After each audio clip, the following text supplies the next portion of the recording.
बिस्मिल्लाहिर्रहमानिर्रहीम। आप सबको अस्सलाम वालेकुम। आज इस फ्रेगरेंस के बारे में हम बात करेंगे। ये उन चंद फ्रेगरेंसेस में से है जो कि मुझे आप लोग सजेस्ट करते हैं। आप लोग कहते हैं अदील भाई ये फ्रेगरेंस इस्तेमाल करें, आपको मज़ा आ जाएगा। ये फ्रेगरेंस इस्तेमाल करें, आपको मज़ा आ जाएगा। ठीक है, तो thanks to all of you जिन लोगों ने मुझे ये फ्रेगरेंस सजेस्ट की, and thanks to Waqas Ahmed जिसने पाकिस्तान में ये फ्रेगरेंस अवेलेबल की। ये बहुत ही एक ज़बरदस्त ब्रांड है ज़र्जॉफ। आप लोगों ने सुना होगा इस ब्रांड के बारे में। ये उसकी फ्रेगरेंस है ज़र्जॉफ। आप देख सकते हैं इसमें कैसा मुराती लाइन भी एक आती है। उसके बाद ये ज़र्जॉफ की आप बॉटल्स देख सकते हैं। ये सारी बॉटल्स की शेप जो होती है वो एक जैसी होती है। असेंटो हो गया, अरबा प्यूरा हो गया, अलेक्जेंड्रिया ट्यू हो गया, फिर बहुत सारी इस तरह की फ्रेगरेंसेज हैं। जफीरो हो गया, मतलब बहुत सारी इस तरह की फ्रेगरेंसेज हैं। ठीक है, तो आज हम जिस फ्रेग्रेंस के बारे में हम बात करेंगे उसका नाम है JTC मोर देन वर्ड्स। JTC मोर देन वर्ड्स। इसकी बॉटल जो है वो समहाउ आपको कलर के लिहाज से, मैं उठाता नहीं हूँ, काफ़ी ज़्यादा टाइम लग जाएगा। ये बाहर आप देख सकते हैं, ये नीचे से बिल्कुल ट्रांसपेरेंट से स्टार्ट होती है, फिर लाइट ब्लू होते होते होते होते होते फिर ये डार्क ब्लू वाली तरफ जाती है। और ये फ्रंट पे इसके ज़र्जॉफ का लोगो बना हुआ है X, और ये फ्रंट पे नाम लिखा हुआ है JTC मोर देन वर्ड्स। थोड़ा सा फोटोग्राफी का भी मुझे शौक है, तो आप लोगों को पता है जो मैं अपनी टिपिकल एक पिक्चर बनाता हूँ ऐसे करके, जो कैमरा के साथ बनाता हूँ, तो ये इसका नाम लाना बड़ा मुश्किल हो रहा था मेरे लिए। बहरहाल इस तरह की बॉटल्स की सिर्फ एक थोड़ी सी प्रॉब्लम होती है, इनकी फ़ोटोज़ बड़ा मुश्किल होता है बनाना। बहरहाल मैं कहीं ना कहीं से कुछ ना कुछ करके बना लेता हूँ फ़ोटोज़। ठीक है, ओके। और ये टिपिकल ज़र्जॉफ का कैप हो गया, जिसके ऊपर आप देख सकते हैं ज़र्जॉफ, ये आप देख सकते हैं ज़र्जॉफ लिखा हुआ है। बाकी सब ज़बरदस्त। अंदर वो आप X देख सकते हैं जो कि ज़र्जॉफ का लोगो है अंदर। ठीक है, और स्प्रेयर बहुत ही डिटेल्ड इनकी बॉटल्स होती हैं। स्प्रेयर के ऊपर भी ज़र्जॉफ लिखा हुआ है। एक चीज़ जो मुझे इन सब बॉटल्स में सबसे ज़्यादा बुरी लगती है, ये ऊपर से थोड़ी सी चौड़ी होती है, नीचे से थोड़ी तंग हो जाती हैं, तो इनका गिरना गिरना बहुत आसान है। ठीक है, तो ये ज़र्जॉफ की बॉटल्स के साथ बस मुझे डिज़ाइन बहुत प्यारा है, नो डाउट। आप देख सकते हैं कैप, ये वो सब कुछ बहुत ज़्यादा। The only problem with these bottle is इनका जो बॉटम है बहुत ही ज़्यादा वो अनस्टेबल है। आप इसको किसी कारपेट शारपेट पर रखें तो इसको गिरने के चांसेस ज़्यादा होते हैं। बहरहाल कारपेट पे कोई रखता नहीं है, लेकिन इस जगह पर भी ना, शेल्फ के ऊपर भी ये गिरने के चांसेस बहुत ज़्यादा होते हैं। उसको छोड़ते हैं, मेन चीज़ की तरफ आते हैं जो कि है हमारी फ्रेग्रेंस। तो मुझे जिसने भी ये फ्रेग्रेंस रिकमेंड की, उन्होंने कहा दी भाई तसल्ली हो जाएगी आपकी, इसकी लॉन्जिविटी और प्रोजेक्शन से तसल्ली हो जाएगी आपकी। तो मैंने कहा ठीक है। ज़र्जॉफ की अच्छी फ्रेग्रेंसेज हैं, बहुत अच्छी अच्छी फ्रेग्रेंसेज हैं, जिनको मैं आंखें बंद करके कह सकता हूँ कि इनकी लॉन्जिविटी प्रोजेक्शन हद से ज़्यादा है, और कॉम्प्लेक्सिटी भी बहुत ज़्यादा है। जिस तरह ये आपका ज़र्जॉफ का एलेक्जेंड्रिया 2 हो गया, इवन कि जो एरबा प्यूरा है ये भी बहुत ज़बरदस्त है। ये तो खैर उस तरफ चल पड़ता है, दूर पड़ा है, अभी मेरे हाथ वहां तक नहीं पहुंचेगा।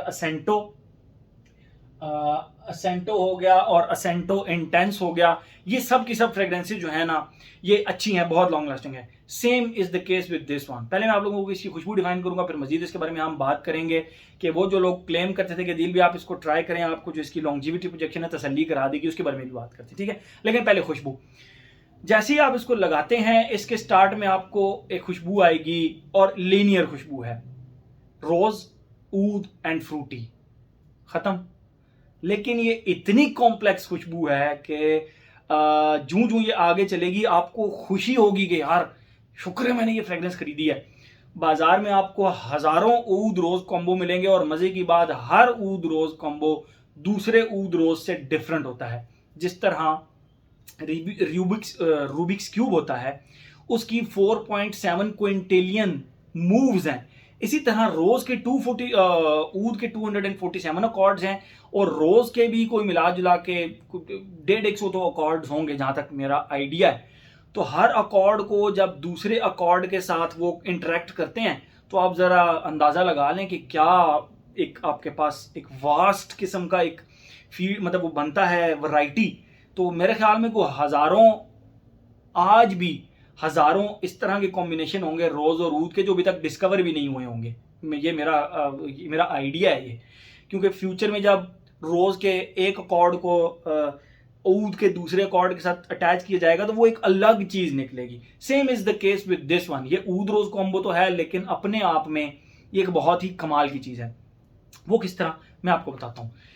बेंजोइन एक चीज होती है जिसकी खुशबू पाउडरी, डस्टी एंड जलती हुई, लाइट सी जलती हुई शुगर, क्योंकि बेंजोइन बेसिकली, बेंजोइन जो होता है ना वो उसको जलाया ही जाता है, उसकी जलाया नहीं जाता, मतलब उसकी खुशबू पाउडरी स्वीट ही होती है। जिस तरह डस्टी शुगर की खुशबू होती है उसी तरह की होती है, लेकिन स्मोकी भी होती है एट द सेम टाइम। उस बेंजोइन की खुशबू अगर आप थोड़ा सा ऐसी शुगर जिसको आपने क्रश करके हवा में उड़ाया हो और उसके साथ एक स्मोक की खुशबू कर लें तो समहाउ बेंजोइन की खुशबू उस तरह होती है। वो खुशबू आप जरा याद कर लें। उसके साथ आप सीरपी, वेरी डेंस सीरपी थिक रोज, आप 10,000 गुलाब के फूलों को 10,000 गुलाब के फूलों को इतना कंप्रेस करें कि इस एरिया के अंदर उनकी खुशबू समा जाए, तो वो जो उस जगह में जो खुशबू होगी, उसकी जो डेंसिटी होगी, उसकी जो थिकनेस होगी, उसकी जो एक अपनी एक भारीपन होगा, वो जो ऊद का एक खुशबू है, उसके साथ आप ऊद की इंकी सी नॉन एनिमेलिक खुशबू को अगर आप अटैच कर दें तो वो जो खुशबू बनती है, और वो जो रोज मैं आप लोगों को बता रहा हूं वो हल्का सा आपको फ्रूटी टच भी देता है, lemony, orangey and pine appley touch भी देता है, लेकिन ये फ्रूट्स उसके अंदर नहीं है। लेकिन वो रोज का अपना जो अकॉर्ड है वो इतना कमाल का स्ट्रांग हो जाता है कि उसकी वजह से आपको फील होता है कि ये fruity rose and oud based fragrance है। ठीक है, इसका इतना कॉम्प्लेक्स सेंट है। स्टार्ट में मैंने 3 चीजों का नाम लिया, लेकिन इसकी कॉम्प्लेक्सिटी हाथ से ज्यादा है। ठीक है, आई रिपीट, बेंजोइन की खुशबू मैंने बता दी, रोज जो कि डेंस है, बहुत थिक है, सीरपी है, लेकिन नॉन आप उसको कह लें कि नॉन अनोइंग किस्म का नहीं है। और ऊद भी जो इसके अंदर है वो अनोइंग किस्म का नहीं है, इनकी वुडी सा एक ऊद है जो कि आप कह लें कि बहुत पुरानी वुड्स अगर आपने पानी में डबो के 1.5-2 माह रखी हो और फिर आप उसको निकालें और उस पानी को खुशबू करें तो वो जो पानी के अंदर से वुडी सी एक वाटरी सी खुशबू आ रही होगी, वो ऊद की खुशबू उस तरह की। उसके साथ रोज की खुशबू बता दी और बेंजोइन की खुशबू। ये सब खुशबुएं आपके इर्द गिर्द 24 घंटे चलती रहेंगी। खुशबू डिफाइन कर दी, अब आते हैं अपने पैटर्न की तरफ। Age, gender, longevity, projection, weather, occasion. Age की बात करें, एज का इसके साथ कोई ताल्लुक नहीं है, ये इस बाज़ौक लोगों के लिए है जिनको कॉम्प्लेक्स सेंट्स पसंद है, जिनको जरा मतलब आप देखें 3 चीजें मैंने टोटल आप लोगों को बताई, ऊद, रोज एंड बेंजोइन, लेकिन कॉम्प्लेक्सिटी इतनी ज्यादा है आपको ये फ्रूटी भी लगेगी। ठीक है, फ्रेगनेंटिका के इसके ऊपर फ्रूट्स आते हैं, लेकिन ब्लेंडिंग इतनी कोई कमाल की है कि आप फ्रूट पकड़ नहीं पाएंगे कोई स्पेसिफिकली कि कौन सा फ्रूट है। इतनी कॉम्प्लेक्सिटी कि आपको, और रोज के 10,000 अकॉर्ड इसके अंदर आप ढूंढ सकते हैं। इसके अंदर जो रोज है वो डेंस भी है, सिट्रसी भी है और वो थोड़ा सा सीरपी भी है। तो इसका ताल्लुक ज़ौक के साथ है, एज के साथ नहीं है। अगर हम बात करें जेंडर की, मेरे ऑफिस की एक कुलीग हैं जिनको सिर्फ मैस्कुलिन फ्रेग्रेंसेज लगाना पसंद है। आई रिपीट, उनको मैस्कुलिन फ्रेग्रेंसेज लगाना पसंद है। तो जब मैं कोई स्ट्रॉन्ग मैस्कुलिन फ्रेग्रेंस लेकर जाता हूं तो उसको वो बहुत ज्यादा अप्रिशिएट करती हैं। Same is the case with this one, उन्होंने इस फ्रेग्रेंस को बहुत ज्यादा अप्रिशिएट किया। उन्होंने कहा अदील भाई, अदील ये फ्रेग्रेंस जो है ये बहुत ही कमाल की फ्रेग्रेंस है और मुझे ये लगाकर बहुत ज्यादा मजा आया। ठीक है, तो जेंडर फ्रॉम माय साइड, जो मेल तो कोई भी एज का लगा सकता है, लेकिन फीमेल्स के लिए यह है कि जिसका नोज थोड़ा सा मेच्योर हो उसको ये फ्रेग्रेंस पसंद आएगी, अदरवाइज थोड़ा सा हार्ड हो जाएगा लेडीज के। लेकिन आपके ऊपर लगे हुए उनको पसंद जरूर आएंगे। एज हो गया, जेंडर हो गया। लॉन्जिविटी प्रोजेक्शन की अगर हम बात करें, भाई थैंक्स टू यू गाइस जिन्होंने मुझे ये फ्रेग्रेंस रिकमेंड की थी। वाकई ही ये 24 घंटे से पहले आपके कपड़ों से खुशबू नहीं जाती। और प्रोजेक्शन, इसकी प्रोजेक्शन मतलब अभी तक मुझे जितनी भी फ्रेग्रेंसेज नजर आ रही हैं उनमें से मुझे लग रहा है कि ये बहुत, उन सब में तकरीबन सबसे ज्यादा प्रोजेक्ट करने वाली फ्रेग्रेंस है। ठीक है, मुझे ऐसे फील हो रहा है कि ये इस तरह की कोई फ्रेग्रेंस सामने नजर नहीं आ रही मुझे जो इस तरह प्रोजेक्ट करती हो। यस, ये बहुत ही अच्छा प्रोजेक्टर है।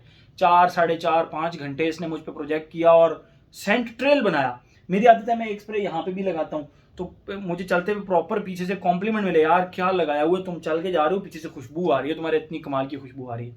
तो that was, I am considering it as a compliment. तो मैं तो अच्छा रहा। इसकी लॉन्जिविटी प्रोजेक्शन का मसला नहीं है। एक दिन लॉन्जिविटी और प्रोजेक्शन फैब्रिक के ऊपर, एक दिन और प्रोजेक्शन इसकी 4, 4.5, 5 घंटे आराम से है। टेंशन लेने की ज़रूरत नहीं है कि इसको दोबारा से लगाना पड़ेगा। एक बार लगा लिया 2-3 spray, you are good to go for a complete 24 hours day. Okay, age हो गया जनरल के लॉन्जिट्यूड। वेदर ओकेजन की बात करें फ्रॉम माय साइड, मैं तो इसको गर्मियों में इंडोर्स एनवायरनमेंट के अंदर लगा लूंगा, लेकिन सर्दियों के अंदर और फॉल की, बेसिकली फॉल एंड विंटर की फ्रेगनेंस है ये, ठीक है। और अगर हम बात करें इसकी ओकेजन की, ऑफिस के अंदर अगर आपने इसके 2 स्प्रे किए हैं तो गुड टू गो, अदरवाइज ज़्यादा स्प्रे कर लिया फिर ये बहुत ज़्यादा ओवर पावरिंग हो जाएगी, बहुत ज़्यादा वो जिसको कहते हैं ना कि पावर बैंक बन जाएगा, तो फिर तंग कर सकती है आपके करीब करीब के लोगों को। बाकी कोई प्रॉब्लम नहीं है, आप इसको हर ओकेजन पे लगा सकते हैं सिवाय स्पोर्ट्स एक्टिविटीज़ के, ठीक है। आप इसको लगा सकते हैं। मेरे ख्याल में हर एस्पेक्ट इसका हमने कवर कर लिया। तो ये था जी हमारा जर्ज ऑफ का ITC more than words. Thanks to you guys जिन्होंने मुझे ये फ्रेग्रेंस रिकमेंड की। Thank you so much.